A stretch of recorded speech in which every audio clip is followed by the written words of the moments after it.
Ambona.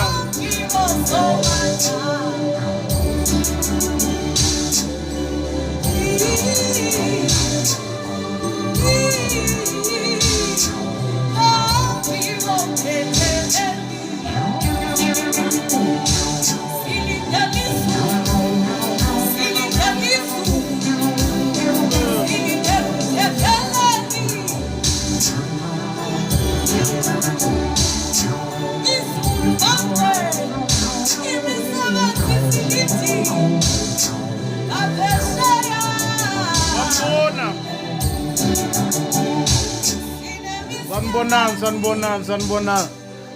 Siyaqala manje nje kulo 4 minutes osele bafuthu sanibonani. Sanibona.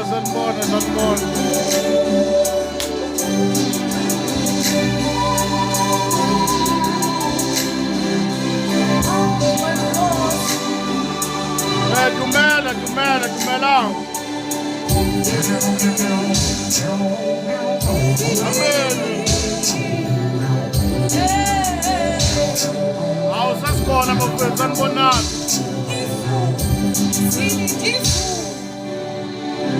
Izulu silinde nomthetheleli.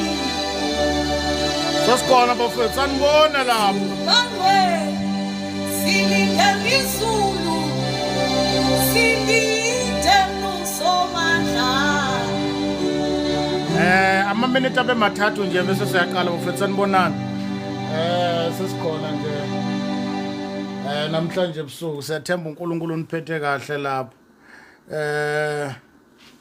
Sanibonani bafethu, siyabingelela egameni lika Jesu. Sesikhona kusihlwa. Sizokhonza bafethu, sanibona, siyanibingelela eindaweni ezahlukahlukene. Siyathemba inkosi inigcinile. Isabathi ibe yinhle kubangcwele. Sanibonani.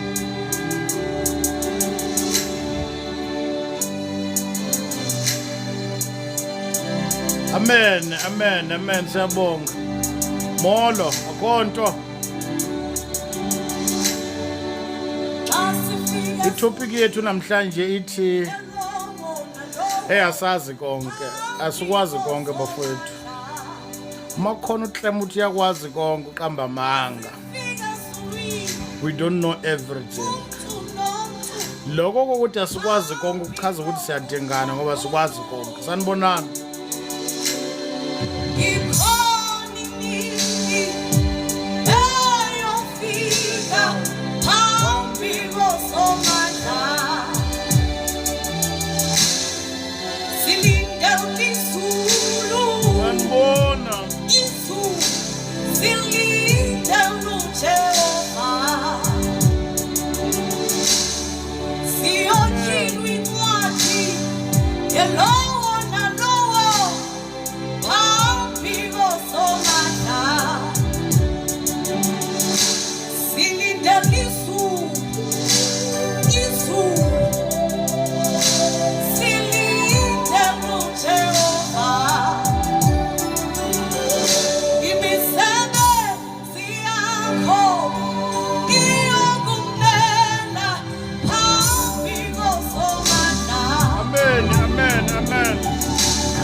Sanibonani.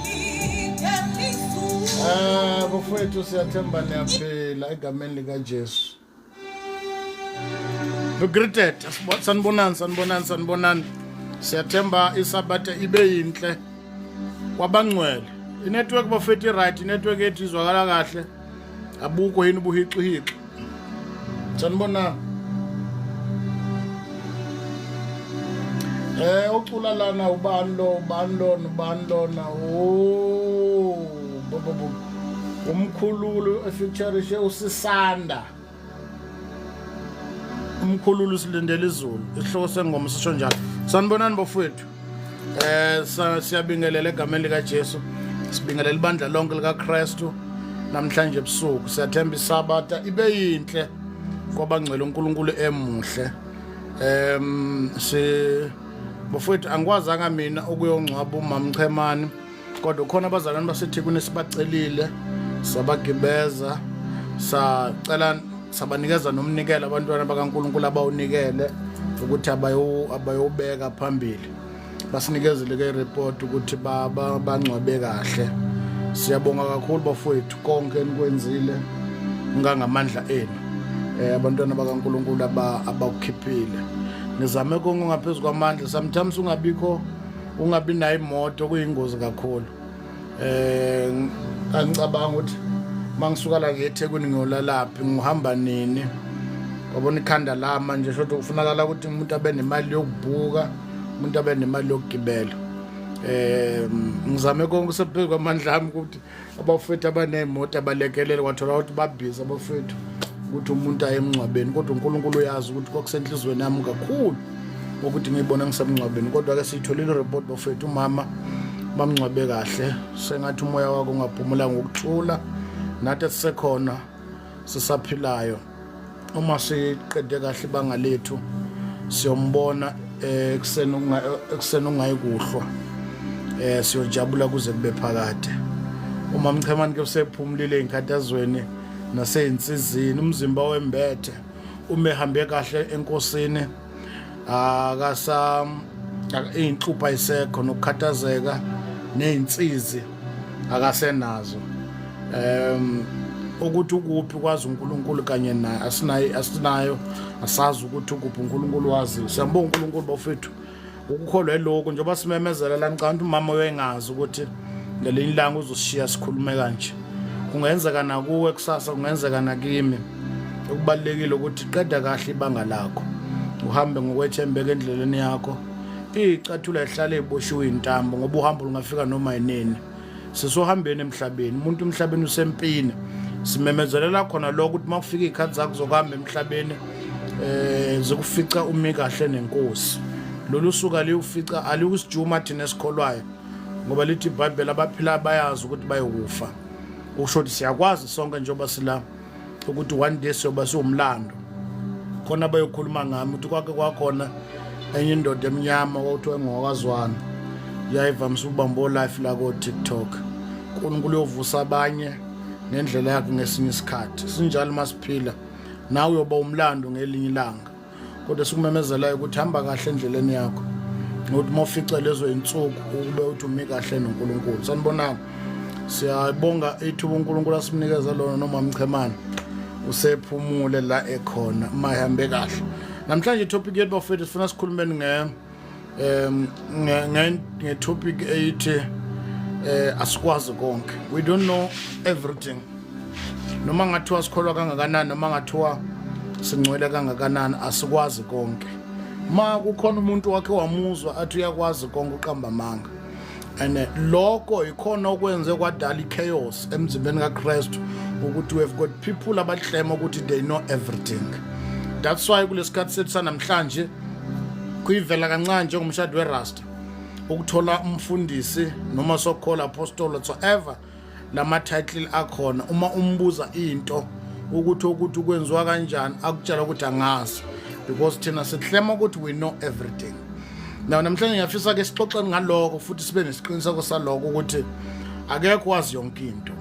Umuntu nomuntu ukhuluma ngosilinganisa uNkulunkulu amphesona.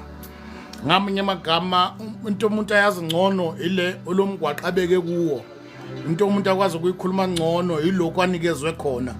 Ikhona ngakuchaza ngcono.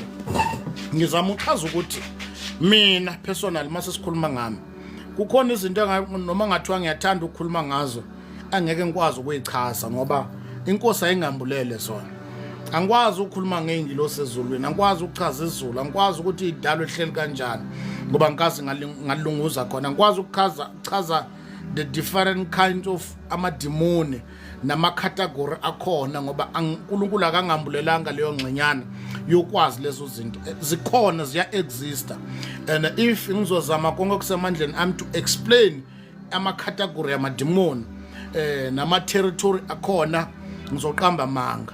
Okusho ukuthi ke okubalekile ngami angigijima ngolayini uNkulunkulu anginikeze wona ngichaza kuloko engikwazi inkosi ekwambule kimi ngiyekelela kulaba abanikeziwe lolu lwazi noma leso sambulo sokuchaza ukuthi kunama-category yamadimoni kunama-category mhlawumbe yezihoko ahlukahlukene abanye bathi khona kuthiwa yini le nto lezi ihoko uma bechaza ukuhlukahlukana ophothom lesipita ngathi utataras obani zahlukahlukene bachaza ngendlela abazazi ngayo futhi asikwazi ukuba blame thina singakaze sanikezwe ithuba lokwambulela noma lokuyolunguza noma lokuthi uNkulunkulu asinikeza samba esilunguzisa kule ndawo ukubona kuleyo ndawana. Now ke ngizama ukuchaza ukuthi we don't know everything. The problem esinayo namhlanje emzimbeni kaKristu ukuthi siholwa abantu siphila nabantu abaklema ukuthi they know everything. Once wakhe wahlangana nomzalwane ochaza ukuthi wazi yonke into ingozi emzimbeni kaKristu, and for the fact ukuthi wazi konke lokho kuchaza ukuthi akabadinga abanye abazalwane eduze kwakhe. So ke uma uJesu ethuma abapostoli ku chapter 10 incwadi kaMateyu lithi iBhayibheli wababiza laba abayi12 wabanikeza amandla phezu komoya wayesethi kubona hambani nishumayela ivangeli. The reason why wayebathume ngambili is because omunye wemdingo omunye. Bafowethu asikwazi konke, and for the fact ukuthi asikwazi konke usho ukuthi ngeke sikwazi ukwenza konke. Umuntu nomuntu itraffic esinayo namhlanje emzimbeni kaKristu ukuthi isandla sifuna ukuba yiso, iso lifuna ukuba umlomo, amehla afuna ukuba yinyawo. That's the biggest problem that we have. Umuntu nomuntu akakhulume ngokwelayini wakhe, akahambe ngokwelayini wakhe. Into uma umlomo ukhuluma kuphela ungayiboni ngathi sewuyabona kanti wena umlomo. The problem yethu ke ukuthi umpostoli Paul uthi thina sizitho somzimba sizitho emzimbeni ezahlukahlukene. Sizitho emzimbeni ezahlukahlukene. So khona umlenze, khona amehlo, khona izandla, khona. Now chaos nale chaos la kulukuzana kuma social media platform nasemabandleni silidwa abantu sishunyayezwa abantu abaklema ukuthi they know everything. Akekho umuntu oyingozi njengomuntu wazi yonke into. I'm telling you. Yilokho ke namhlanje siyokhuluma ngakho ukuthi nganza kwethu ungakhohliswa umuntu. Uma uthiwa uwazi ukucula sitike eculeni yekela okunya ukwazi. Uma uthiwa uyafundisa sitike ekufundiseni yekela abavangeli. Uma uthiwa wena umpostoli sitike kubupostoli bakho yekela okunya. Uma umalusi okwakho ukulandela izimvu uyigada ukuthi zingakuphi zidla kuphi angisakuboni kwenza sitike kuloko yekela the rest. Now because once sakholelwa ekuthenini indlela eright yokubizwa kwethu ile wena obizwe ngayo nanokuthi indlela eright yokukhonza nokushumela indlela wena oshumela ngayo yila khona kugcina kube nechaos. Sithola lomsindo necompetition emzimbeni kaKristu. Sithola othisha bashaya abavangeli bathi babanga umsindo mabememeza bathi nibamemezelani ngoba bayezwa. Nabo bavangeli bashaya othisha bathi bozelisa abantu. Yini nivula amavesi awu-20 ukuze nikhuluma nabantu. Abanye bathi soloko nina nikwazi kuphela ukubona izifebe bashaba prophet ukubona izifebe kuphela nina okweni niyabona ibandla nelifundisa. Lezi zinto zidalwa yini? Zidalwa ukuthi akekho ufuna uku-accept ukuthi wena awusuwona umzimba uyisitho esithile emzimbeni kaKristu. Lokho kuchaza ukuthi kungenza ukuthi uyisandla, kungenza ukuthi umunwe, kungenza futhi uyizitho ezithile ezithekile emzimbeni kaKristu. Uthi umpostoli Paul lezi zitho ezithekile emzimbeni izona uNkulunkulu ayinikeza udumo kakhulu. Uyabona izitho eziyingozi emzimbeni womuntu ilezi ezingabonakala. Bambonani bafethu? Lezi ingozi ezitho eziyingozi emzimbeni womuntu ilezi ezingabonakala. Izona izitho ezinodumo olukhulu kakhulu kundlula amehlo nezandla and everything. Kukhona izitho emzimbeni womuntu noma ubani ungathanda ukuyiveza kanti izona eziletha ivalue empilweni yakhe ngoba unesitho esithile kodwa sifihlakele. Now lokhu kuchaza ukuthi even in the body of Christ izitho ezinamandla ezizona ezenza kufunction umzimba uoperate kahle ilezi zitho ezifihlakele. Laba bantu abasinxusela ngomthandazo, laba bantu abasinikeza ama-advice, laba bantu abasupport even financial, abanye babo bangaziwa, abanye beseluleka endleleni ezahlukahlukene, abanye basikhombisa ingozi esingazazi. Those people bona benza umkhumbi uhambe njalo. Nina nincome thina ngoba simemeza kanti there are people who are behind us abasithandazela njalo emkhulekweni yabo bathi khumbula usibani ba nosibani ba nosibani ba. Ngisho nangosuku olulodwa bangeke baze banconywe ngoba vele basekusithekeni. Lezi izitho lezi sekusithekeni engabonakala. Umpostoli Paul izona ezinodumo olukhulu kakhulu. Sanibona. Awubambe kancane. Sanibonani bafowethu.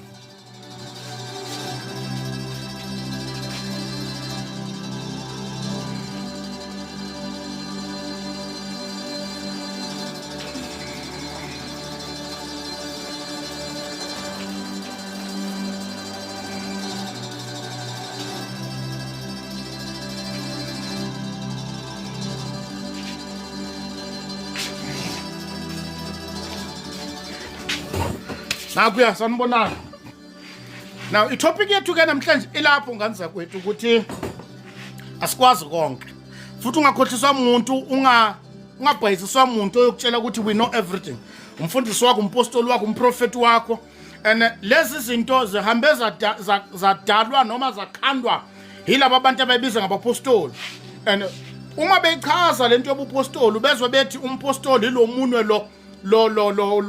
lo mkhulu ngoba lo muno lo uyakwazi ukuthinta lana, uyakwazi ukuthinta lana, uyakwazi ukuthinta lana, uyakwazi ukuthinta lana. Iwona lo muno umpostoli. Imfundiso zamadimoni ngoba ukuba umpostoli akukhazi ukuthi you know everything. Abapostoli bebedingana bodwa ngoba bonke bebenephiwo engafani. Ubupostoli abuchazi ukuthi all in one. Ayikho indoda emzimbeni kaKristu it's all in one. It was only Christ, him alone. Uyena wayi all in one. Thina esiphila singabantwana bakaNkulunkulu sinikezwe ingxenye. Sinikezwe ingxenye. Sanibonani. Now ngifisa sikhulumeni ngalokho nganza kwethu kuningi izinto efuna sizikhulume ukuthi phila wazi ukuthi awazi konke. Sanibonani. uDeuteronomy chapter 29 verse number 29. Kunento lapha obhalayo esinikeza nezimfihlo la ekholweni.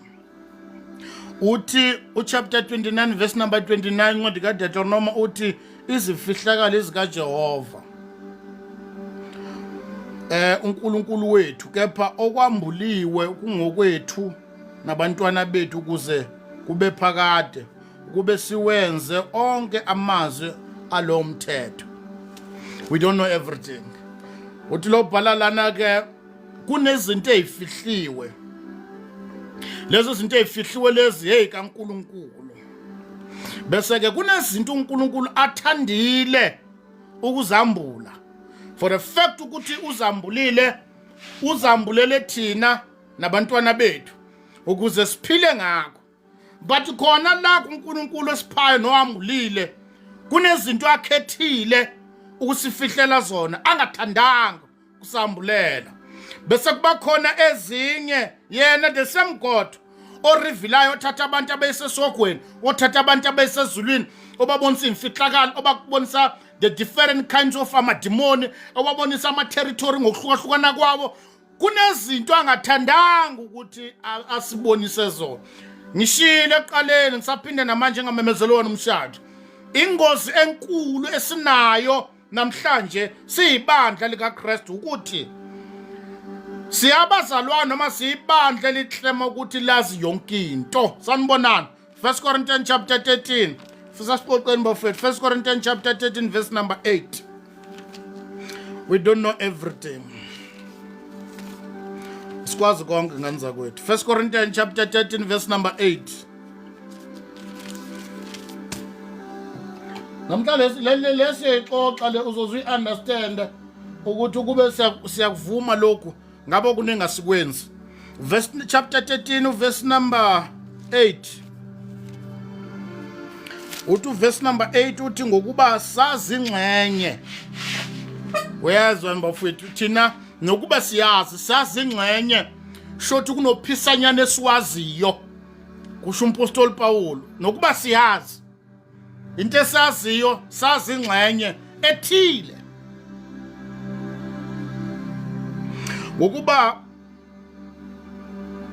Ngokuba sazi ingxenye sorry ngifunde ngiqala ku verse number 9 sorry bafowethu verse number 9, kuba sazi ingxenye siprofeta ingxenye, kepha nxa sekufikile okupheleleyo lokho kuyingxenye kuyakukhawulwa. Ngamanye amagama, oshumelayo shumela ingxenye, oprofetayo profeta ingxenye, ofundisayo shothi kunengxenyana ngazi noma ingangesithupha noma ingangani. Lokho athi uyakwazi bafowethu sanibonana, lokho uthi uyakwazi noma ngathi uklema ukuphi, noma ngathi uchaza ama-category ezulu, noma uthi isihogo silanda kuphi sichaza kangakanani. But iBhayibheli ke lithi kuyingxenye lokho esikwazi siyaziphisanyana ngazi noma ungangomunwe noma ungangesandla, kodwa asikwazi konke sazi ingxenye. Mhla kwafika ukuphelela shothi mhla kwabonakala uKristu konke kuyophelela shothi uNkulunkulu noma uJesu ukhethe ukuveza ingxenye kimi, waveza ingxenye kuwe, waveza ingxenye komunye. Shothi nokuba siyazi nje asikwazi konke sazi ingxenye. Nokuba siyazi ngamsa kwethu uthi umpostoli Paul nokuba ngisho nalabo bathi bayaprofeta bangama-supervisor kaNkulunkulu, uthi uPawulu nosiprofeto sabo baprofeta ingxenye. Uzathi ngibona kanfifi shothi nalento abayichaza sometimes bachaza imbuzi babona iy'ngulube ney'nkomo bechaza isiprofeto shothi nokuba bayaprofeta baprofetela babona kude ngoba le nto abayibonayo babona ingxenyana nje izinto zasembusweni kaNkulunkulu. We don't know everything. Esikwaziyo siyazi lokhu uNkulunkulu athande ukusambulela khona, ilokho esikwaziyo. But the biggest problem that we have in this kingdom, we have people that they know everything. Mawuthi uchaza ngalokho bazochazela, mawuthi uchaza ngalokho bazochazela. Bangachazela nokuthi uNkulunkulu ezulwini udlane, bayochazela ukuthi uNkulunkulu ukhuluma liphi ulimi, bangachazela, they know everything. Abantu abanjalo bayingozi embusweni kaNkulunkulu. Uthi umpostoli Paul asikwazi konke. Sikwazi konke. No, we don't know everything. Sikwazi. Zilonke saphila kulo mhlaba lo lukhuleka nje akwazi konke. Now ke bangaka abantu emzimbeni kaKristu abakwaziyo. Mina sengihambe kakhulu ngibabonile befundisa, ngibonile ingceko. Bambalwa abantu inke ngabezwe mawukhuluma nabo umbuza ngento athi akayazi. Labo abashumelayo bambalwa kabi, bambalwa kakhulu ongathi mawumbuza uthi ukuthi nokuthi kwenza kanjani uzokuchazela. Alanda izambulo zamadimoni ko Google abuye nazazo explainela ukuthi lokhu kwenziwa yini, lokhu kwenziwa yini. Bakuchazela ngisho namakhala ukuthi spiritually ukhalo ukuthi urepresent ukuthi ukhalo ukuthi spiritually uchaza ukuthi ngokuka uNkulunkulu urecommenda lekhala ngoba lekhala ichaza. We have people who are leading us abaklema ukuthi they know everything.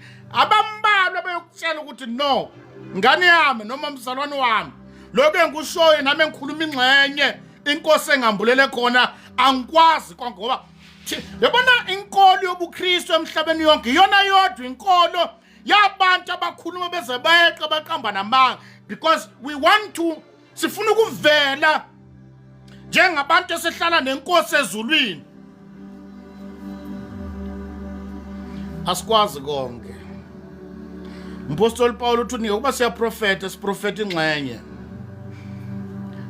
Abona manje the reason why umpostoli Paul mention leyo prophet is because iyona nkonzo eyayoba ichaos kwabantu abathi bayaprofeta ngoba bebethi lokhu kuprofeta kwabo kusho ukuthi bayazi yonke into ngoNkulunkulu. That's why sebenzise yona umpostoli Paul uthi hayi ngisho nalabo bathi bayaprofeta khuleka, they don't know everything. Abazi lutho. As a result mawufuna ukubona ukuthi nabaprofeta bazi konke. Uyakhumbula uElisha lithi iBhayibheli kwakhe kwagulelwa umfelokazi lo wesifazane owakhe wathola intombazi, owakhe wathola ingane through yena uElisha. Lithi iBhayibheli yashona ingane yakhe. Mayishona ingane yakhe weza kuElisha noGehazi labebekhona. Uthi mangene uGehazi embuza athi kuhamba kahle, wathi konke kuhamba kahle, kodwa mafika uElisha waselibika udaba lokuthi ushonelwe indoda. Kwasho uElisha athi uNkulunkulu ungifihlele lokho.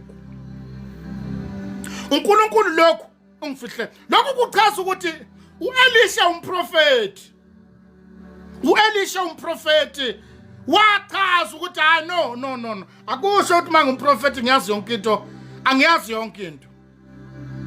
Sifunda 1 Corinthians chapter 13 verse number 8 ukuthi ngumprofeti akusho ukuthi ngiyazi konke uthi lokho awuze ngakho uNkulunkulu umfihlela.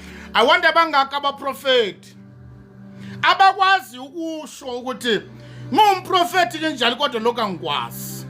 I wonder abangaka abantu othi makuyiwa kubona ukuyonikezwa ama-advance emshado uthi ngithandazise ngifuna ukushada akutshela ukuthi uNkulunkulu akashongo lutho concerning umshado wakho. Uthula uNkulunkulu akangitshelanga lutho. Sinabantu abakhuluma imizwa, sinabantu abakhuluma ingqondo zabo, sinabantu abakhuluma ulwazi lwalesi sikhathi eliyobhubha. Asinabo abantu ababaneqiniso ukuthi cha ngikuthandazelile umzalwane kodwa uNkulunkulu akambulanga lutho kimi because sinabantu that they know everything. Bayazi uNkulunkulu ukuthi ugqoka inhlobo nempahla, bamazi uNkulunkulu uthandani phuza maphi amanzi, bayazi ukuthi sohlala kanjani ezulwini.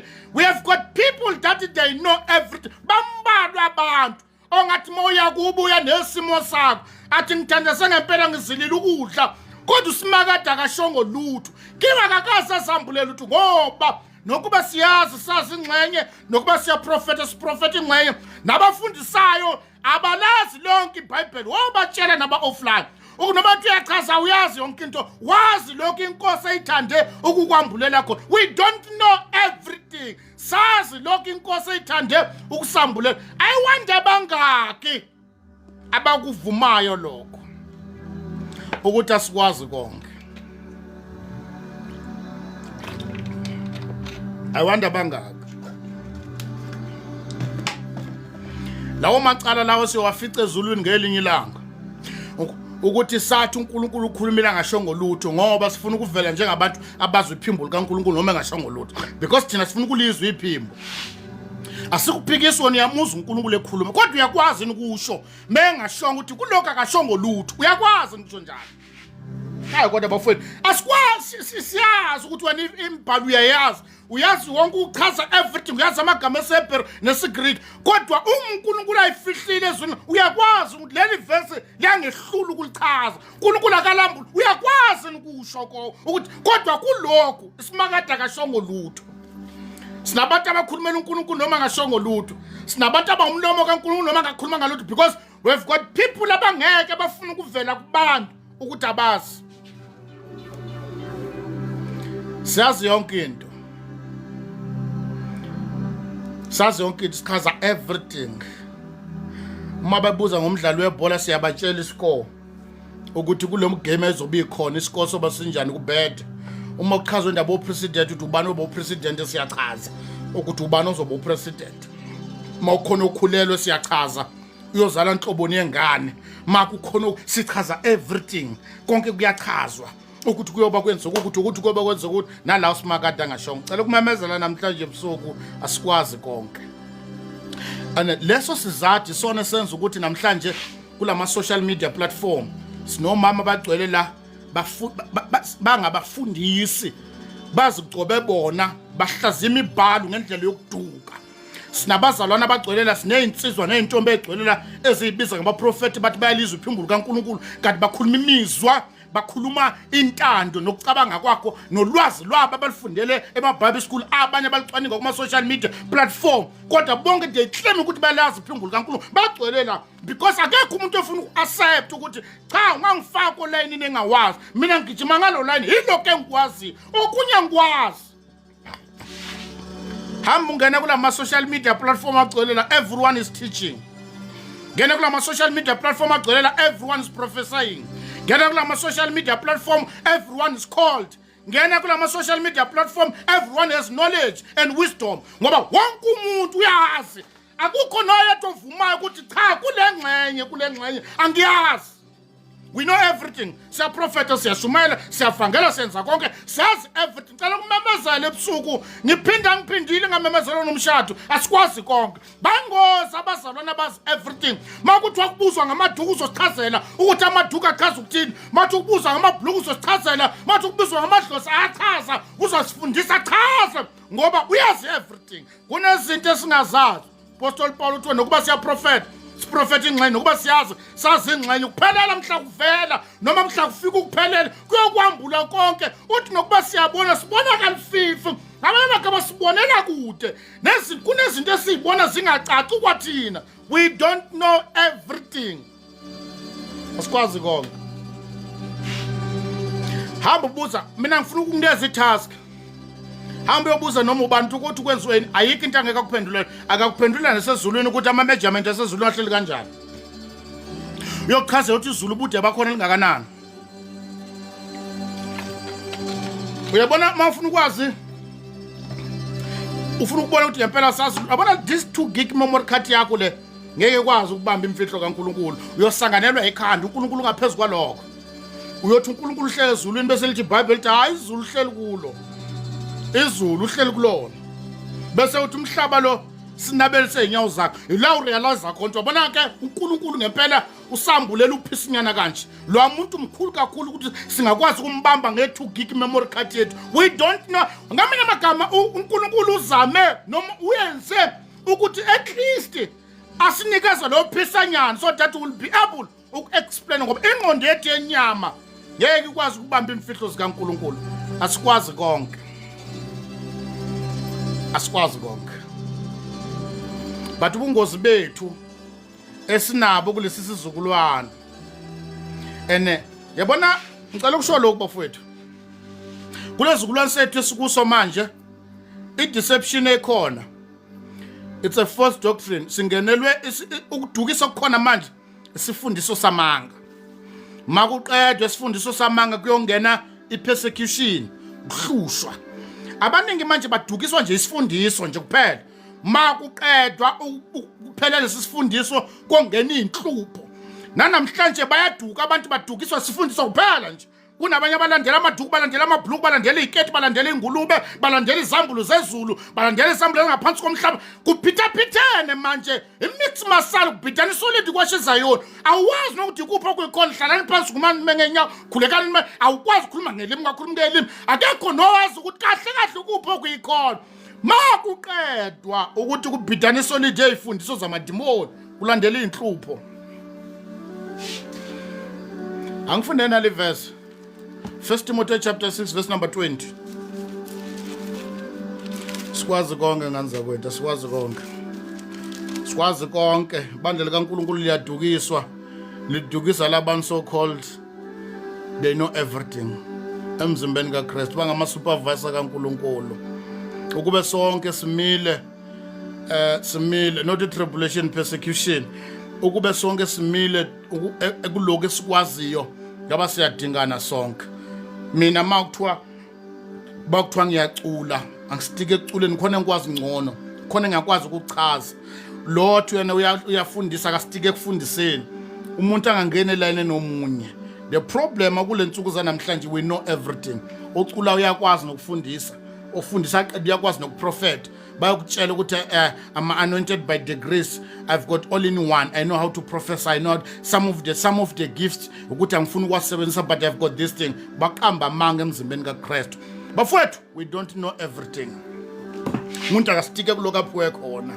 Ngoba kuloko onikezwe khona okukhulu kuyofunakala kuloko. And i-chaos ne-traffic enidalayo idalwa ukuthi sonke sithi we know. Lokho sithi yakwazi ukuhamba sokulanda ko Google. Someone operator ku-officer nikezwe lona. In other words, if mina ngumvangeli it means ngine ability yokuwina imphefumulo ni ability yokwenza isoul winning. That is the difference between mina nabanye because yonke into ngiyikhuluma ngegunya le office engihleli kulona ofundisayo unikezwe ability to understand imibhalo noma ubani oprofetayo unikezwe ability ukubona ngale nokuzwa lokhu mina ngelulu ukuthi ngikuzwe kodwa othisha abaphikisa abaprofeti baphikisana nabavangeli ila ubona khona ukuthi thina sazi konke lokumemezela before it's too late ongakwazi kuyeke yeka nje ungakwazi ungachaza ongakwazi kuyeka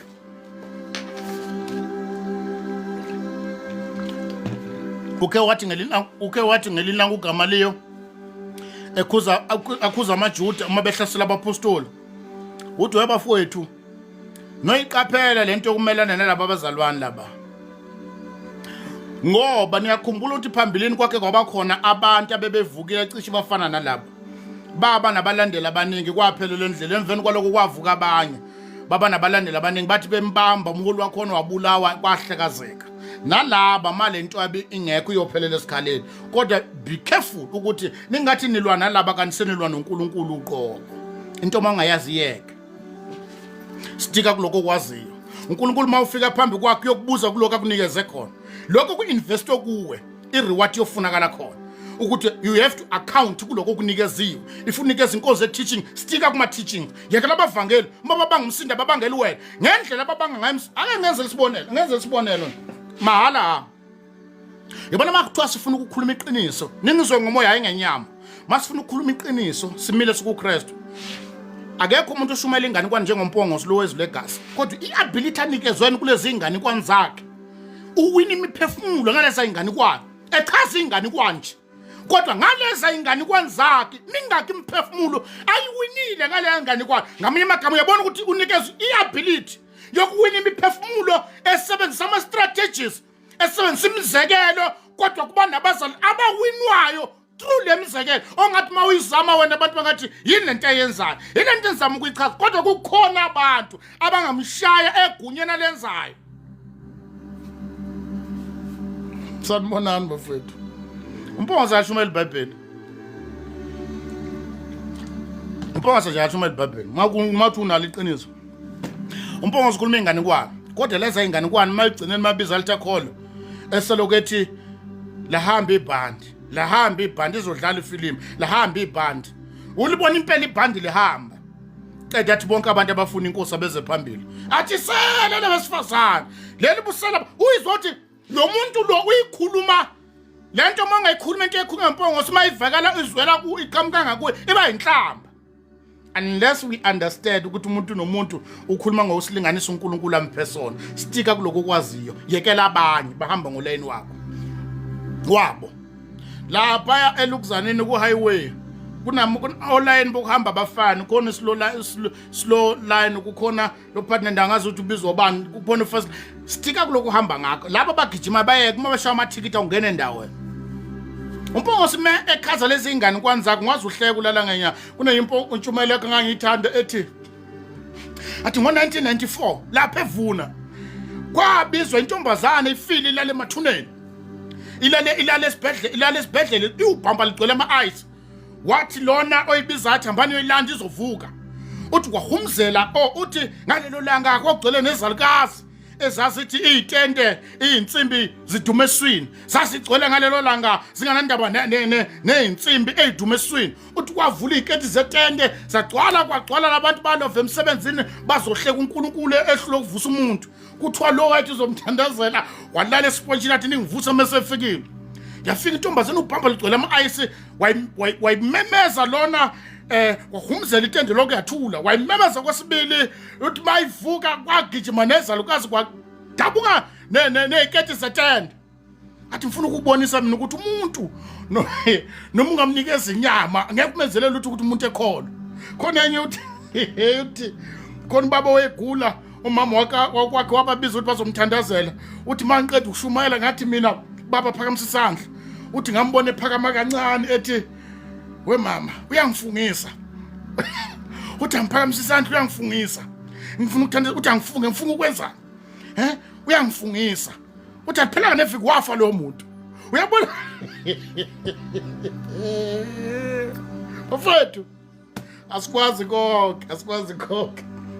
konke but noma ubani ukhuluma ngokwa-ability uNkulunkulu amphe yona uthi sele lo sifazane malihamba lifaka iy'kete ey'ncane uzwa amadoda amadala ehumzela uthi sawubona wesesi sawubona wentombi mntu wasemzini ngichaza ukuthi uma si-understand ukuthi umuntu nomuntu akasitike kuloko akwaziyo lezi ingane kwani leyo mizekelo yayikhulunywa uMpongosi baningi abantu abawinele enkosini uthi umpostoli Paul thina saphenduka ngobuwula bentshumayelo ngamanye amagama kulonikezwe iability yokuvangela unama strategies uNkulunkulu amnikeza wona okuvangela kunabantu abathi mabefundisa akukhandela isithombe so that you'll be able to understand lento ayichaza ngeke ukwazi ukuyenza lento unless ubizele kuleli office angachaza impukane echaza intete echaza ufuna uku-understandisa nje ukuthi ukhuluma ngani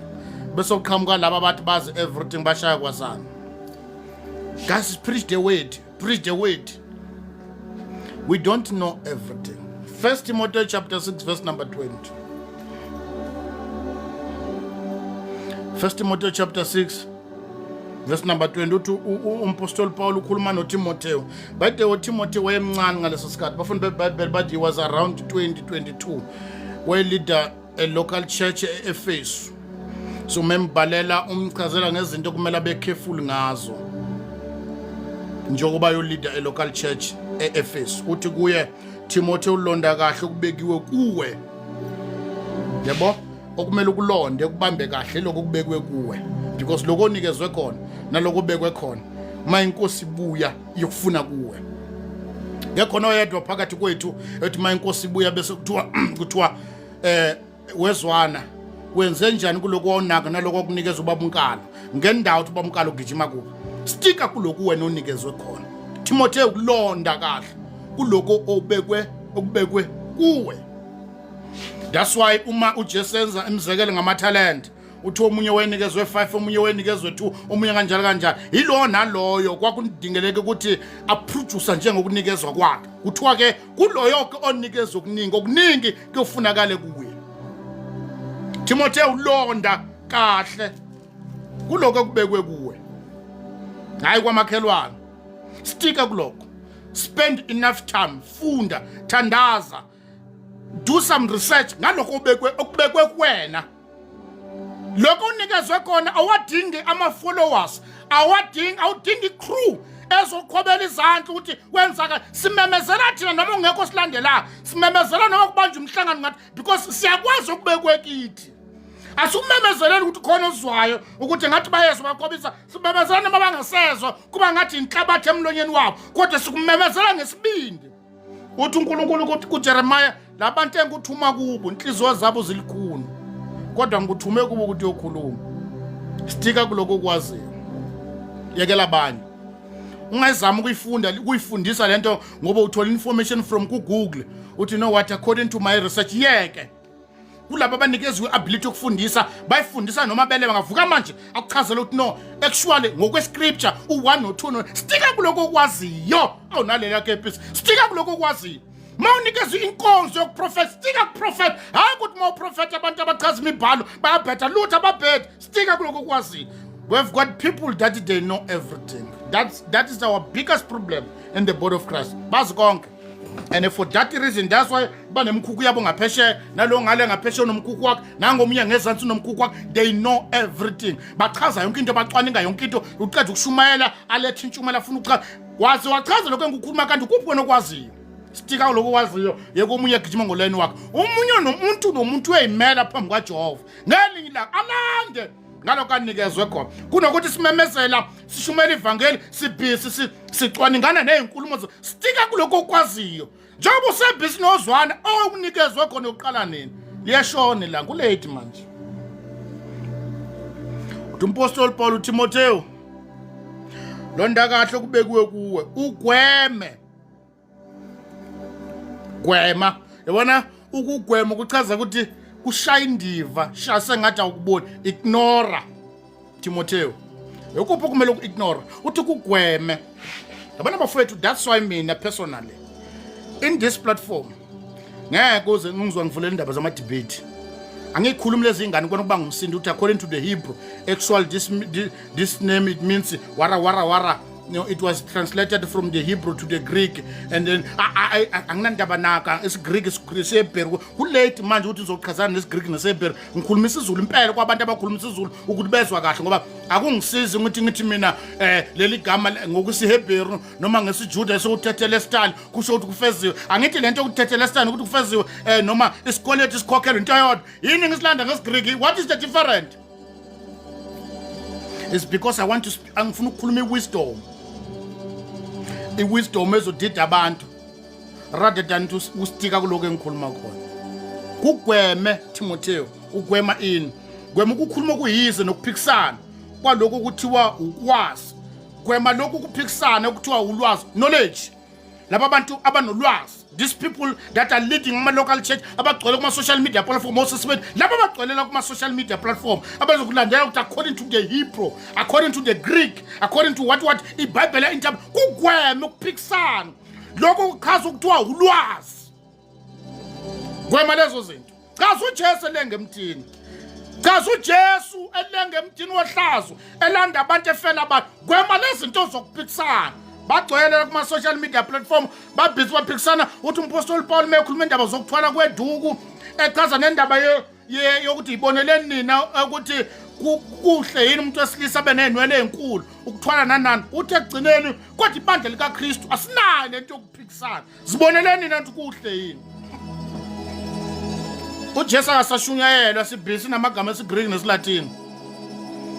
Timotheo kugweme lezo zinto so that ukuze ukwazi ukuqhubeka ziyeke. Kunabantu nje iministry ababizele uzoba ngumsindo kuphela, abakwazi kuphela iloko nje, abastika lutho, ayikho akukho abanikezwe khona ukuzokuintroduce. Babizele uzodala traffic ngoba ngumsindo nokuchaza uthi ukhuluma kanje iloko abakubizele kuphela. Gwema lezi zinto Timotheo, ukuphikisana ukukhuluma kuyise ngoba ukuphikisana nesukulu ube isukula naye. Gwema lezi zinto. Baningi abantu afuna ukuchaza ingulube into engadliwa ukuthi isikhumba sakho, I don't care ukuthi isikhumba sengulube sinjani, angikho ingulube ngizoyichaza uJesu lengemthini. Uthi umpostoli Paul unganquma enhlizweni yakho ukuthi akukho okunye ngokwazi ngaphandle kwaJesu lengemthini. Timotheo, gwema lezi zinto. And by that time Efesu yayilidwa abantu ababenemali, yayilidwa abantu abadala uTimotheo omncane. Wanotice ukuthi mawufuna ukuprovela lezi zinto, abanye baza nolwazi lwasema Bible school, abanye baza nolwazi lokuba odokotela. Mawazi amathambo ukuthi ahlangana kanje, amathambo lawa afunda esikolweni akusiwona amathambo akhandwa uNkulunkulu, ehlukile lawa kaNkulunkulu.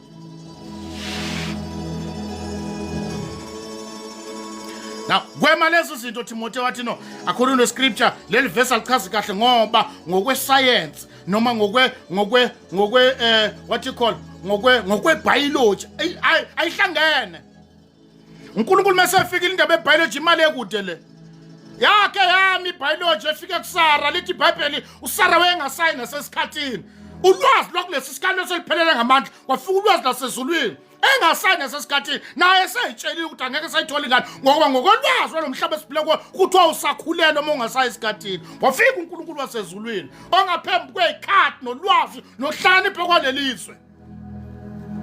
Ngiyacabanga kusho mina kusho iBhayibheli, ngiyacabanga ukuthi waqala wahalela obanana wanukela ofish wahalela ngathi ngathola oKFC wathi kwenze njani.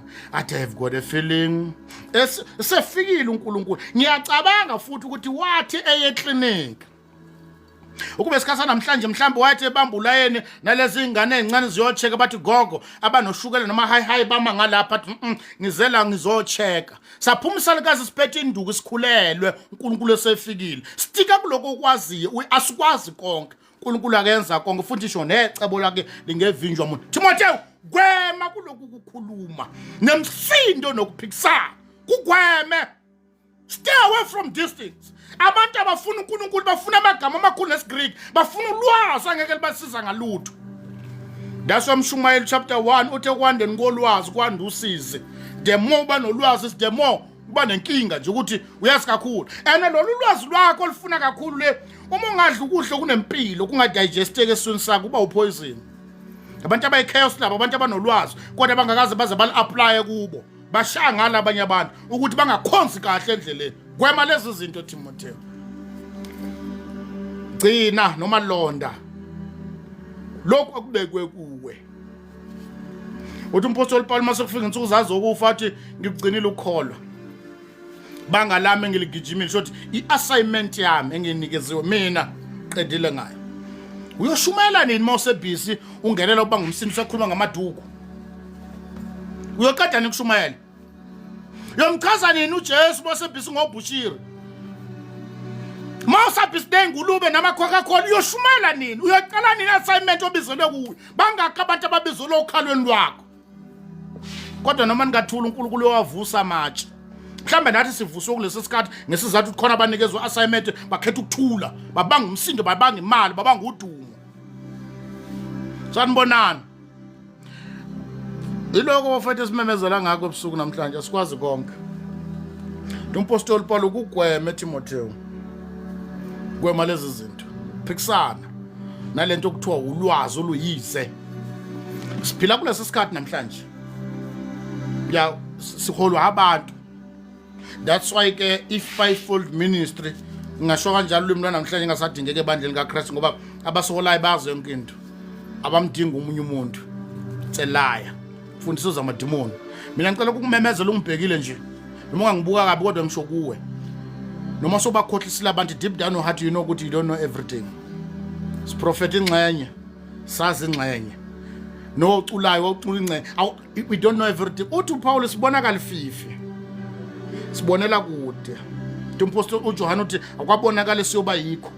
Shothi kwathina sizazi ukuthi mhla inkosi ivele zoba sinjani. In other words kwathina kwawena uzazi ukuthi wena masikhuluma ngawo into oyazi ngawo yazi umzimba wakho the real you awuzazi uthi John akabonakala siyoba yikho kuyobonakala mhla kuvela uKristu ela wayibona ukuthi hawu kanti kahle mina angimnyama umthetho wakho ukuthi nganikeza icontainer emnyama asikwazi konke awukabonakala futhi siyoba yikho kodwa mhla uKristu evela la siyobona konke hawu kathi inkosi umthetho wakhona thina sinje iBhayibheli siyoba njengaye uJesu sezambulile uKristu uNkulunkulu embethi inyama kuvela into uGenesis chapter 2 verse 7 ukuthi waphefumulela umoya wakhe emakhaleni kanjalo umuntu obomphefumulo ophilayo sobona ubuthina mhla uKristu ambulwe the rest sikhuluma manje nje sikhuluma kuloko esikwaziyo abanye bano 0.2% abanye bano 0% kodwa kuloko uNkulunkulu abanikeza lo 2 gig memory card awukwazi ukubamba uNkulunkulu bukaNkulunkulu sazi ingxenye Apostle Paul uthi mina ngake ngahlwithwa ngayiswa kwelesithathu uthi ngaboniswa izinto engavumelekile ukuthi mangibuya ngapha ngizoyikhuluma kwathi washut up uthi wena Paul ungayikhulumi lezi zinto abanye abazazi ngisaphinde lokho engisho uqaleni ekukhulumeni kwami that things engeke ngikwazi ukuyichaza because angizazi angikwazi ama-category ezihoko ngokwezambulo zabantu abakhe bavakashela khona angikwazi ukuchaza amazulu ukuthi ahlukahlukene kangakanani nanokuthi abahlala kwelesithathu kwelesibili ahlukahlukene kangakanani angikaze ngibe lapho angikwazi ukukhanda izinto engazazi ngizochaza kuloko engikwaziyo inkosi ekubeke kumina uNkulunkulu athandile ukubambulela that's why abapostoli bengeke balichaza izulu njengalokho walichaza uJohane. The only man wachaza into yasezulwini wachaza nokuthi ekugcineni kwa everything kuyokwenzakala noJohane ngoba inkosi yamambule abapostoli bebegcotshiwe bagcwele uNkulunkulu kodwa bengeke bachaza lento yachaza uJohane. Why? Because kwakwambuleke kuJohane hayi ngoba abapostoli bebenganamandla noma bebenganayo uNkulunkulu kwakungekho kubo ukuthi bangakwazi ukuchaza isambulo noma bachaza izulu bachaza izimpi nokuhluswa kwebandla ngendlela uJohane ambuleleke ngabafethu. Asikwazi konke umuntu nomuntu ukukhuluma ngokusilinganisa inkosi empersona stika kuloko yake lokunye eloko sikumemezela namhlanje ebusuku because singabantwana bakaNkulunkulu sila sikhuluma simemezela sishumayela ukube kwakuzo understandeka ukube abantwana bakaNkulunkulu njoba sila sithi siyamazi uzwana lapho uyavangela sithi nangu baba uNkala ngale unenkonzo yeprofesi nangu bana ngale unenkonzo yehili angithi la kukhona umsebenzi yamandla ivela kuNkulunkulu kukhona izinkonzo ezivela kuJesu kukhona iziphiwe ezivela kuMoya Ngcwele la eziphiweni kukhona discerning spirit khuluma ngezilimi ukutolika izilimi kuyahlukahlukene umsebenzi yamandla ila kukhona inkonzo yehealing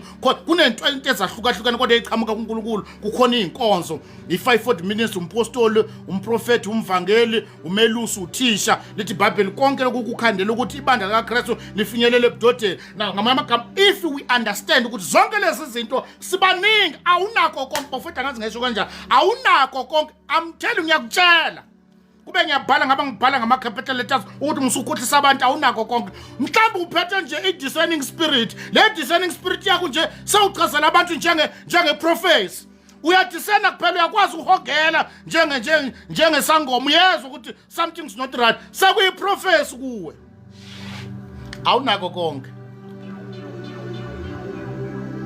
ene laba bantu laba kuyibhadi ukuholwa umholi okholelwa ukuthi unako konke that's why that is the reason ukuthi ma uNkulunkulu evusa abaprofeti yena othisha abama nenkonzo yeprofesi uyabashaya ngoba akayazi lento ayisho athi amadimoni ayaxewulana amadimoni ayachaza ukuthi ayikho lento ngoba vela ukwazi ukuchaza into ongenayo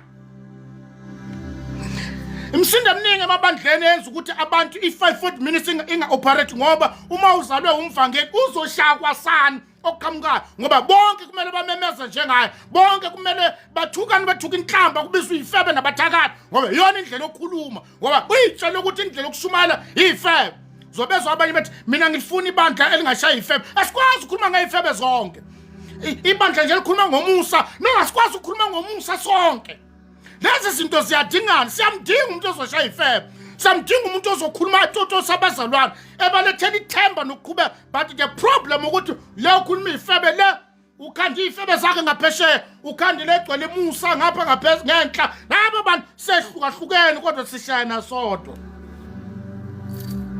ngeke sisitike ifebeni kuze kube nini sohlala emseni kuze kuvama izono yini sohlala ezonweni kuze kuvama umusa yini uthi umpostoli Paul cha nakanye That's why abantwana bakaNkulunkulu abaningi abakhula ngaphansi kwalaba bantu abathi they know everything bashakwa sana nalezi sifundiso lesamadimoni ukuthiwa umpostoli umuntu onamabandla amaningi izifundiso zamadimoni ayikho into enjalo Bible akazi ukuthi umuntu othi umpostoli umuntu onamabandla amaningi Bible akazi ukuthi umuntu umpostoli umuntu okwazi ukuprofeta ukufundisa ukuthisha imfundiso zamadimoni Bible ayikho into enjalo but kuwo wonke lama office kulohlu ehleli kulelo office une-ability ukukhuluma lento ekhulumayo abapostoli makwa kukhona into ababengayi-understand best kusifundiso kwakumele abazohlala phansi bavumelana the reason why abasihola namhla bangakwazi ukuhlala phansi is because wonke umuntu right esayidini lakho lokhu ngakunikezwa inkosi yazambula kimi nalo wathi nami ngikunikezwe inkosi akekho uthi lokhu beka enhlizweni nami I'm just sharing njengoba bafowethu ngicela ukusho lento le kodwa ngani zakwethu That's why la kuma social media platform labo mabethu abagcwela yazi kunabantu kubalalela ukuthi kodwa laba bantu babedukisa abantu kangaka kunomabethu esibaficala nosisi bethu abagcwelela bakhuluma izambulo ezinkulu why ungakwazi ukuthi kubekeke kanje enhlizweni nami ngiyashare njengomntwana kaNkulunkulu why ukhanda isifundiso esingekezweni because isifundiso already sikhona uthi umpostoli Paul ngisibekile isifundiso isisakelo sakhona uKristu in other words you cannot awukwazi ukwakha isisekelo awukwazi ukwakha isifundiso out of nowhere already isifundiso sikhona bangaka abayikhandela izifundiso zabo namhlanje bathi lokhu kuchaza ukuthi indlela yokukhonza ile indlela yokwenza ukuthi ile indlela yokwenza baningi osisi bethu bagcwele kuma social media platform kodwa mina anginankinga bengizama ukuchaza ukuthi be careful before it's too late because lento ichaza ukuthi wena uyafundisa uyavangela uyaprofeta uyenza zonke lezi zinto kanti awukho ofisini lakho udala itraffic in the body of Christ stika kuloko ukwaziyo uma ungasena umshumayeli fakaza wonke umntwana kaNkulunkulu uasayiniwe uzofakaza ngombuso wasezulwini na ukufakaza kwami kungichaza ukuthi mina ngiyashumayela ukufakaza kwami kungichaza ukuthi mina ngifaka isifundiso ngiyafakaza njengomzalwane ukuthi nangu uJesu usindisa bonke abantu abakholwa uyena enzo bafowethu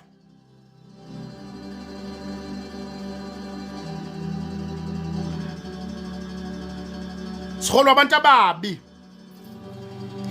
abantu ababi that they know everything umsinde lo the problem ukuthi asifuna uaccept mina ngeke ngikhuluma ngeprofessor ngiyazi iprofessor futhi angikwazi ukubashaba profeta angikwazi ukuthi uprofeta kanjani angazi nabaprofeta ukuthi my prophet usuke ezwana noma kudumana noma ubona angikwazi ukuchaza ngistika kuloko bafowethu nganza kwethu yekela into ongayazi yeka musukudala chaos udala ukwahlukana kudabuka umzimba kaKristu partner yeke into ongayazi stika kuloko kwaziyo uthi uPaul ukuthi Timotheo londa kahle kubekwe kuwe uNkulunkulu uyafuna izinto njengendlela ayibeke ngayo kuwe uthi umpostoli Paul mekhuluma nebandla laseKorinte ekhuza lesi siphithiphithi chapter 3 1 Corinthians chapter 3 verse number 6 ayifunda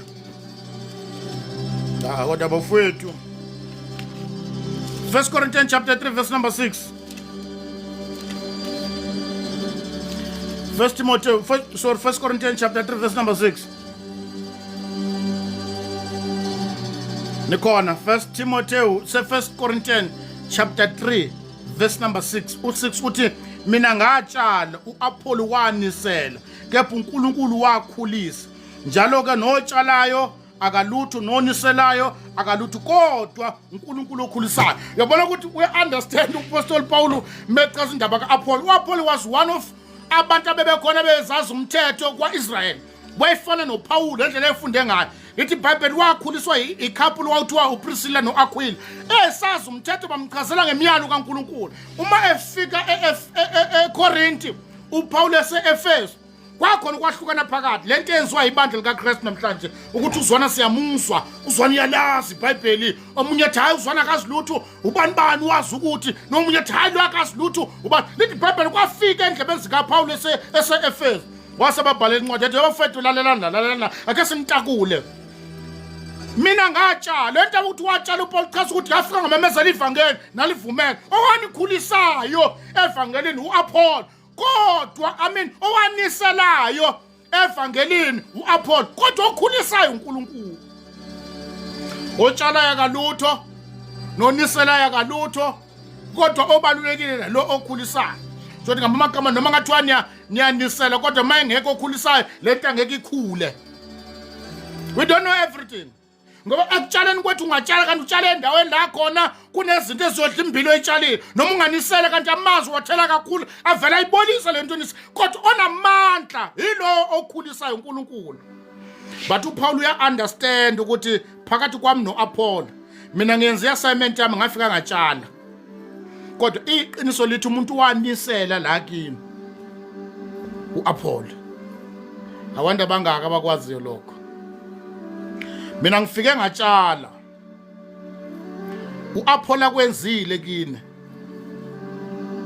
Fike wanisela. Kodwa okhulisile uNkulunkulu. Bese thi ke uPaul ke otshalayo noniselayo abalutho laba bantu. Kodwa umuntu onqo yilona ability yokukhulisa. Ngamanye amagama unganisela kanjalo kungakhulu ngoba kukhona okuyena onamandla okwenza ukuthi lokho utshaliwe kukhule. Uthi thina ke siyisebenze nje kuphela njengalo uNkulunkulu asikhethile ukuthi sizosebenza kodwa onamandla okwenza konke. Ngamanye amagama understandani ukuthi ningasikhomparisha ukuthi ungcono uPaul kunoApollo. Ningasikhomparisha nithi uKephas ukhuluma ngcono kunoPaul. Umuntu nomuntu ukhuluma ngokwesilinganiso uNkulunkulu ampersona. The problem ukuthi abantwana bakaNkulunkulu bangakwazi nokwehlukanisa bebona uzwana engcono. Angikho ngcono kunomunye, akekho umuntu ongcono kunami. Akekho umuntu oshumele ukudlula mina nami angishumela umuntu. Angishumela ingcono ukudlula omunye umuntu. Ngikhuluma ngokwesilinganiso uNkulunkulu ampersona. Akekho ungangendlula ngoba vela asiqudela asikho ku highway. Akekho umuntu ongakhuluma njengami nami akekho umuntu engakhuluma ukumedlula. Ngikhuluma ngendlela yami. Le ndlela engikhuluma ngayo ababizela okhalweni lwami bayozwa basizakala. Kodwa ke umsindo okhona namhlanje ukuthi we are discussing ubizo lo munye. Uthi uzona uyakhuluma ukuthi wazi ubheda amasethini, ubheda amasethi yakela stika kuloko ukukhuluma kuko. That's why ke ohambeni lwami I don't need anyone uku-approve ukuthi ukhuluma kahle. Because ngiyayazi assignment yami engibizela kuyona. Ngistika kuyona kodwa bakhona abaseduze noma abekho. That's why I don't need anyone to advise me ukuthi how to preach. Ungangi-advise ngayo yonke into, ungangi-advise nge-assignment enginikezwe yona. Ngoba one day ngizolanda ngayo ukuthi woza la ke silanda ngaloko owunikezwe ukukhuluma. Stika kuloko onikezwe khona. Sinikeza nama-advice osisi bethu nabafowethu abagcwela kuma-social media platform. Yeke lokunye stika kuloko ukwaziyo. Liyashona ilanga uma soloku ubhisa ushana nathi. Ngeke ushumayela ivangeli. Shumayela lokhu kunikeziwe. Chaza uJesu. Ambula inkonzo onikezwe. Uma unikeza ukufundisa stick, teach. Imakrova uma uyilayita, amaphela wahamba wamemeza ukuthi phumani nizosha. Liyalizwela iphela ukuthi ayiphuma. Uma ufundisa imfundiso zamanga, ziyayivelela ukuthi ngamanye amagama lokhu ku-wrong. Why? Because sekukhona kuyiqiniso. Manje mawuhamba upointe one by one uthi hey wolokhu ya nalokhu wini ungachaza okwakho. Abantu abadayisa ama-iPhone noma abadayisa noma yini awuhamba uchaza ama-fake, uchaza i-original bese i-fake ivele. Abasebenza amabhenke abafundiswa ngemali eyi-fake, bafundiswa nge-original. Uma kufika i-fake ukucaca ukuthi i-fake le. umuntu nomuntu akasitike kulokoze, but there is a one thing engifuna ukukhumbuza yona namhlanje ebusuku ukuthi we don't know everything. Yiloko kumele ukwazi futhi uhamba uphila nako nje. Akhohliswa abantu. Akekho umuntu uthi all in one. Ngihamba umhlaba wonke akekho. Abakhona bayibekile bayigcobe bona. Bagcobana bodwa njengoba bahlala bebizana nje. Ukuthi uzongcoba. Bagcobana boblue namhlanje uthisha, kusasa umpostoli, kulela la uchief ngoba ufuna ukucover zonke lezi qamba manga. And bonke abantu abakhulela kulezo indawo abantu abana everything kudaleka ichaos. Stika kuloko kwaziyo. Bosisi bethu engicwelela kuma social media platforms eniphenduka abaprofeti nabefundisi bezulu kaNkulunkulu, be careful. Le foundation bonke abantu abadukayo badukiswa esifundisweni sakube ufunwa kuwe. Uthi James ningabe befundisini bebaningi. Uchapter 3 ningabe abafundisini bebaningi ngoba ukuhlulela kwabo ukukhulu. Sifuna ukunikhumbuza kuse early kungabi late. Be careful what you teach, because any doctrine that you are building abantu abokakhwela phe kwayo uma kuthi beyoduka yazi ukuthi labo bantu bonke abadukayo befunwa ku. Be careful. Kuyingozi kakhulu yokuthi uhamba udukisana nabantu batshela ukuthi this is right, this is right. Mina nginento ngokucabanga kwami ke ngicabangela mina nginento eyithi one day ngicabanga kwami kusho iBhayibheli ngiyacabanga ukuthi mina nginento ethi kodwa ngelinye ilanga nganza kwethu ngelinye ilanga inkosi uqobo uKristu yokho sibiza sonke sake sapepereza sathola amathuba samemezela emasontweni samemeza kuma social media platform samemeza endaweni ezahlukahlukene ngiyacabanga kusho iBhayibheli ngiyacabanga ukuthi inkosi ngelinye ilanga iyokhe ilithola ithuba sihleli nayo isichazela konke sakukhulumayo kwakuyimbudala esadukisa ibandla likaNkulunkulu ukuthi angishongo ukuthi wawukuthathapha ukuthi angishongo ukuthi wawukuthathapha ukuthi. Be careful what you teach. Ayikho into eyipoison emzimbeni kaKristu njengesifundiso. Angimsabi umuntu oprofetayo kodwa ingozi umuntu ofundisayo. Umsindo okhona namhlanje because khona abantu ababakhona phambili nabakhanda izifundiso kuze kube namhlanje kunzima kakhulu ukuthi sisephule lezo idindi ngoba zakhandwa zabekele kuyiqiniso. Nani niyenza the same thing. Kodwa ngicela kumamazela kahle kuse early. Be careful, one day uyolanda phambi kaNkulunkulu ukuthi angikazi ngakusho ongakwazi kuyeke. That's why ngithi mina ngikwazi ukuchaza ngeprofeti angisazi. Angicakazi ukuchaza ngezulu angaze ngilivakashele ezulwini. uNkulunkulu akangambuleli isambulo sokubona izulu ukuthi mika kanjani. uNkulunkulu ababizele kuleyo ndawo sibadedele bakhulu futhi ngikwazi ukubaphikisa ukuthi ayikho lento le awakaze ngiyibona. Timotheo londa kahle lokho kubeke la kuwe. Kunomsindo namhlanje ebandleni kaKristu. Udalwa ukuthi everyone uyazi. Mawuqeda ukukhuluma uqeda ukushumayela athi actually you are not supposed to preach like that. The only way to preach you have to put the introduction. You have to put the introduction, board and conclusion. That is how to preach. Kunabantu abawomoya engcwele namhlanje endaweni kamoya engcwele ekhuluma kithi yibona abakhulumayo. Be careful bafowethu. Ngelilanga sonke esimemezelayo nesinikeza ithuba lokuma phambi kwabantu sisazoma phambi kaNkulunkulu. Cishe ngasho le statement esiyompongose. Manje ngiyasaba ukusisho. Athi wena wena no uthi wena ntombazana yami nobhululu wakuhulumeni sizazobosha phambi kaNkulunkulu.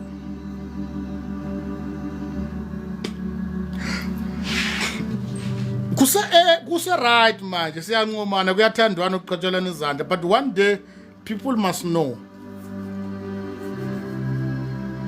People must know. Uthi kuba khona usuku la khona ungabe usadingakala keyboard player, ungadingakala chorus leader, ungadingakala umpostoli na bishop, ungadingakala ikhundla, everyone one line phambi kwenkosi. Those people who were teaching bayoma phambi kaNkulunkulu uyasazolanda ngayizakho izono bosulanda ngemphefumulo edukisa. Be careful isekelo enikhandayo. Umpostoli Paul isekelo sikhona sibekiwe suKristu owakhaya akaqaphela ukuthi wakha kanjani. Umsindo omningi abafethu mina ngazi lento ngisho ngoba niyayazi akungenela ko TikTok ungenela ko sisibethu abagcwele la bonke babafundisi bezulu kaNkulunkulu bayachaza bese bathola ukuqaba lwama-followers ababalandelayo bavumelana ku-right lokho, ku-right angikuphikisi. Kodwa mina ngichaza ukuthi kwenza wazi ukuthi what if wrong kuloko kushoyo. Now if unganasi isiqiniseko kuyeke sitika kuloko ukwaziyo, akekho oyoba necala ukuthi akayikhulumanga into angayazi. Amayangilayo nami ngenhla ememezela nawe ayafundisa, ayaprofeta, ayenza zonke izinto. Osisi bethu nabo bayamemezela, bayafundisa, obani wonke umuntu une-ability yokufundisa. Akekho ovumayo ukuthi singabantwana bakaNkulunkulu. Umuntu nomuntu ukhuluma ngokwesilinganiso. uNkulunkulu amphezulu. Timotheo bagweme kunaleli verse leli lokugcina elishiwo umpostoli Paul lapha esifunda khona. U1 Timothy chapter 6 verse number 20. Kune verse lapha ya uMpawulu elicizelelayo umecizelela uTimotheo ngizondedela abafethu ningeneni manje. Kunento ayicizelelayo uPawulu u1 Timothy chapter 6 verse number 20 la kade sifunda khona. Uverse number 21 wakhona angithi u20 uPawulu uthi Timotheo ulonda kahle kubekiwe kuwe. Ugwema ukukhuluma kuyize lezi zinto sasikhuluma ngazo, ugwema ukukhuluma kuyize nokuphikisana kuloko okuthiwa ukwazi noma ukuhlakanipha.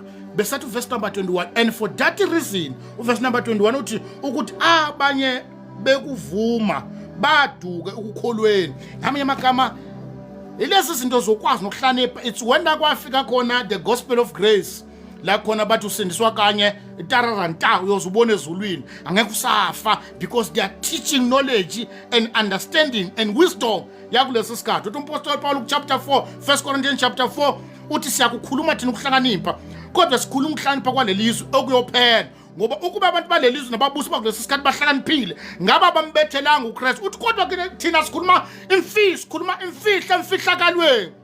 This is a mystery. Le mfihlakalweni is not everyone oambulelwe yona. Stika kuloko kwaziyo, yekela okunye kwabanye.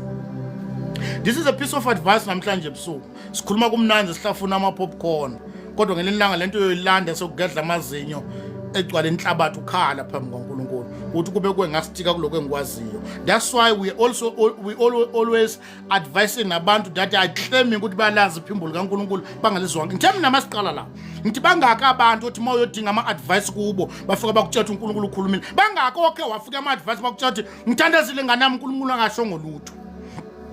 Everyone uyazi. Everyone uyazi. Kunomama bethu la osisi bethu abakhe baya kubo badinga imikhuleko ngoba bafuna ukungena emshadweni. Kunokuthi babatshela ukuthi nganami ngithandazile uNkulunkulu ashona, babatshela ukuthi uvela kuNkulunkulu omshado. Wathi angena nje wathi kuphela ifiksi azibanethe.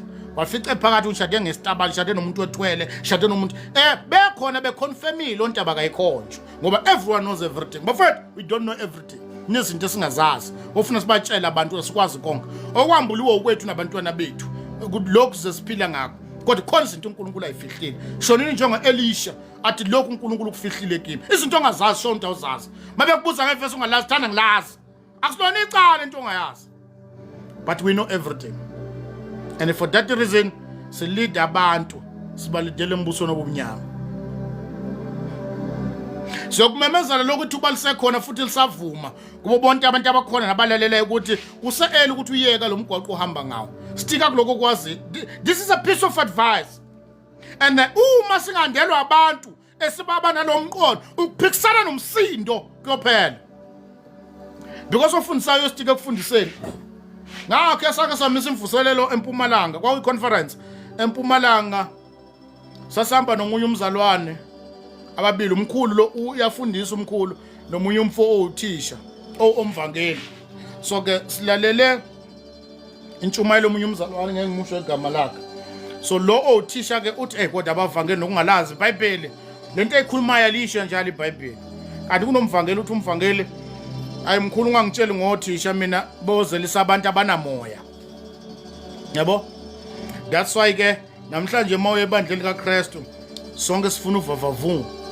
Moshumayela kumele kuba nalezi insimbi ebangumsindo. Kuvuka amadlingozi kuthiwa khona uNkulunkulu. uma ngathiwa kuvalwa i-keyboard kuhlele phansi kufunde kuyabhora enkonzweni ngoba wonke umuntu ushumele kumele abangumsini bankeneneze noma bangezwanga abakwazi ukuthi zonke lezi zinto siyayidinga siyawudinga uvovavuma siyawudinga nakhona uvovavu angekho o-keyboard player obantwana hambe ohlala phansi baphathe amabhayibheli kungabangwa umsindo everyone akafunde siyadinga iso emzimbeni kaKristu la khona sibe nesho uNkulunkulu ekhuluma ngabaprofeti sabadinga belusa abanothando abazi ukuthi izimvu zilimele kangakanani mhlalana ngisakubona khamba kahle empilweni siyadinga zonke lezi zinto emzimbeni kaKristu and okwa-understanda yiloyo obizelwe kuleyo nkonzo kuholwe umvangeli akeke akanalo uthando lokuthanda wena that thing yokuyifilela ukuthi njengeluthando lomelusi noma uthi uyathanda kanalo uthisha ngeke ayenza njengomelusi nabaholo belusi bagcina bafuya izifebe nabathakathi ngoba bakwazi ukukhuza njengomvangeli abakwazi abona labantu okuthiwa njengaba abaprofeti enkonzweni zabaprofeti noma la khona abaprofeti bangekho laba abanye abantu kuhlala kuyavuthwa kuyabhabhaza kumoya kanti bayadinga ukukhuzwa bayadinga ukugxiliswa uthi umpostoli Paul njengonamamukela uKristu hambani nikuye nigxilile nakhiwe khona abantu abagcina bagijima bakuKristu abagxilile abakhwanga uma kufika ikhathi zeyivunguvungu kuyabhidlinga ngoba vele bakhiwe kodwa bafethu uthi uJesu ozwala amazwi amawagcina yofaniswa nendoda eyakhe indlu yaphe kwedwana bantwana bakaNkulunkulu abakhiwe abanye noma bakhiwe kodwa bagxilile banyakaziswe imimoya nezifundiso ziyize ngoba bakhwanga yakho kanjani ungathi singavumanga ukuvumela othisha basigxilise kuNkulunkulu ngeke sigxile ngamakhorasi ngeke sigxile ngotomoya ngeke sigxile ngokuprofetwa salidinga izwi so that will be able to understand imystery ngezinto zasezulwini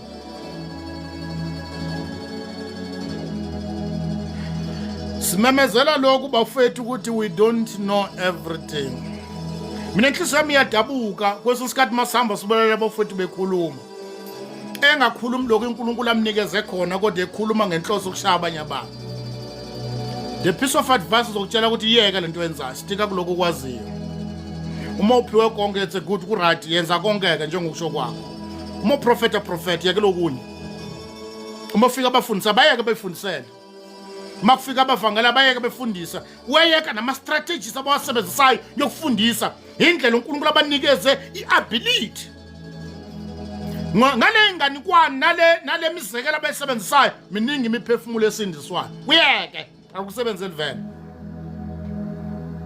thina sasindiswa ngobuhula bentshumayelo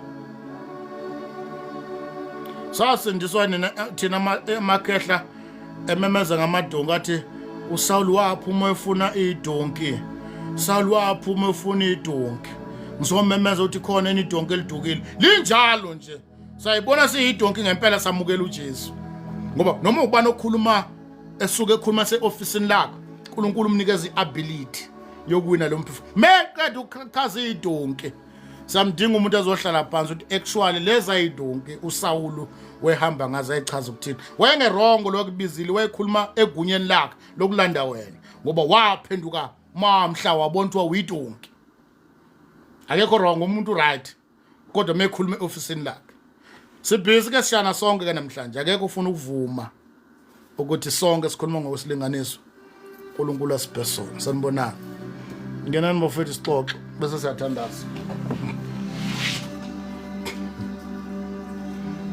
ngeke ufuna ukwenza lokho sisho njani namhlanje usuku bafethu ngifuna ukunaccepta lo sanibonana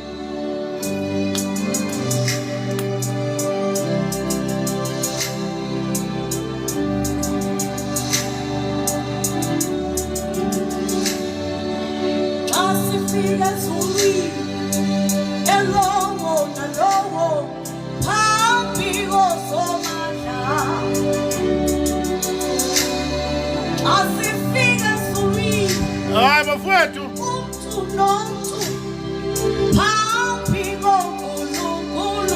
undedela sixoxe noma lodwa usuku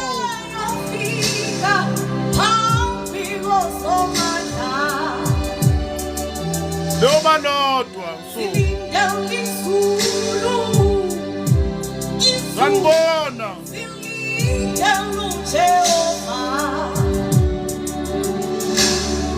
Siyotyhilwa incwadi Lilodwa usuku. lowo nalowo phambi kosomandla. Ukudedela bafowethu. Silinde izulu, Sanibona. izulu silinde uJehova. Amen. Imisebenzi yakho iyokumela phambi kosomandla. Hey bafowethu. Imisebenzi yakho iyokulinda phambi komthetheleli. Sanibona. Imisebenzi yakho iyokumela phambi koJehova. Silinde izulu, izulu Sanibona. silinde uJehova. Izulu, izulu, izulu, izulu silinde uSomandla. Sanibona. Imisebenzi yakho iyokulinda phambi koJehova. Imisebenzi yakho iyokumela phambi kosomandla. Sebenzela izulu, izulu, izulu silinde uJehova. Siyotyhilwa incwadi sesifike phaya Ibhalile lapha la. phambi kosomandla. Siyotyhilwa incwadi ayobizwa amagama ayiphambi kosomandla. Sanibona. Silinde izulu, sisebenzela izulu, silinde umthetheleli. Noma lodwa usuku. Imisebenzi yakho Abanye bethatha serious lento esiyikhulumayo ngoba sekulate. uJehova. Iyokwenza isense ngeke sakusiza. Ungayikhathi nebhizinesi uyeka into ongayazi. Silinde umthetheleli. Izulu, izulu bangcwele. Ngakhuluma kuwe usenenhlanhla wathi awuzwa. Lokhu kumkhuba wakho kusukela ebusheni bakho. Ukuthi mangikhuluma nawe uthi awuzwa. Yekela kuseyeni. Musukudala itraffic emzimbeni kaKristu. Musukuhlonza phakathi ibandla likaJesu. Musukhanda izifundise esuka engqondweni yakho nasehlanipheka kwenyama. Musukusebenzisa ulwazi lwakho lwaseyikolweni ulifake emzimbeni kaKristu. Yoba lodwa usuku.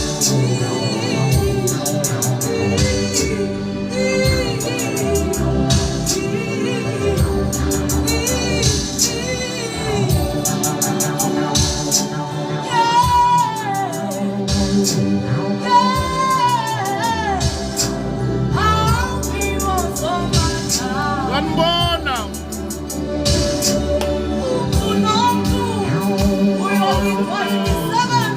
Yoba lodwa usuku.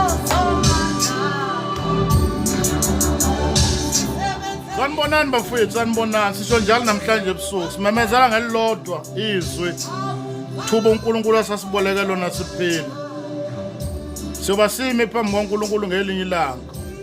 Sanibonani bafowethu ngamabomu nje ngifuna sithandazeni silale. Asiyeke njengoba injalo nje. Ngifuna sithandazeni. Bakuthi ongcwalise Nkosi yethu Jesu. Siyakubonga baba ukuthi uNkulunkulu ongcwele nothembekileyo. uJehova igama lakho. Siyakubonga baba nakusihlwa. Wena wethu ufanele ukukhonzwa nokudunyiswa, ufanele ukuphakanyiswa. uNkulunkulu wethu ongcwele. Khona yini uNkulunkulu njengawe? ongalinganiswa nawo nongabizwa ngegama lakho. Nali ibandla lakho nabo abantwana bakho. Labo ithengele bona ngelakho igazi. Baba uthi ongcwele siyathandaza egameni likaJesu Kristu inkosi. Simemezela ukuthula umsindo wakho khona ebandleni kaKristu. uNkulunkulu wethu ongcwele siyathandaza ukuthi umoya wamandla, umoya wamasu, umoya kaNkulunkulu, umoya wokudala, umoya wokubekezela, umoya wothando ehlela phezu kwethu selekelele kulesi sizukulwane somsindo, kulesi sizukulwane sokuphikisana. Baba uthi ongcwele vusa abantu benhliziyo yakho abayokhuluma izwi lakho ngesibindi noma kwisikhathi noma kungasiso.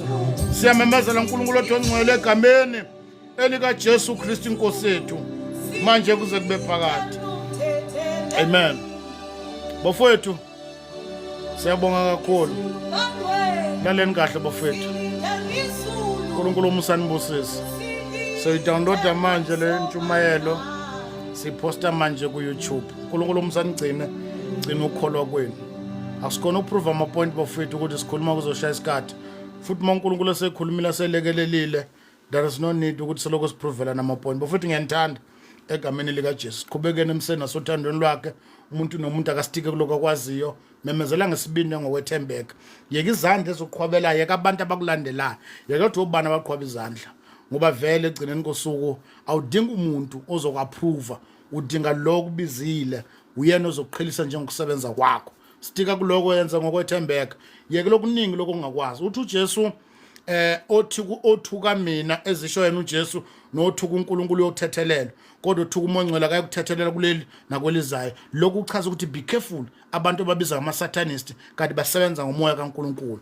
This is a piece of advice. Yeke uhamba uthuka abantu, yokuthi abantu bakhuluma imfundiso zamadimoni ungazi. Into ongayazi yeke. Stika kuloko kwazi, ngeke ube necala kuloko kwaziyo. Be careful ungabathuka hamba uthukana nabantu kanti uthuka umoya kaNkulunkulu abasebenza ngawo. Uyoba necala lingayi kuthethelela, uyokholelwa ize kanti uyolahlwa. uNkulunkulu umusanibusise egameni likaJesu. Siyabonga kakhulu bafowethu, nilaleni kahle.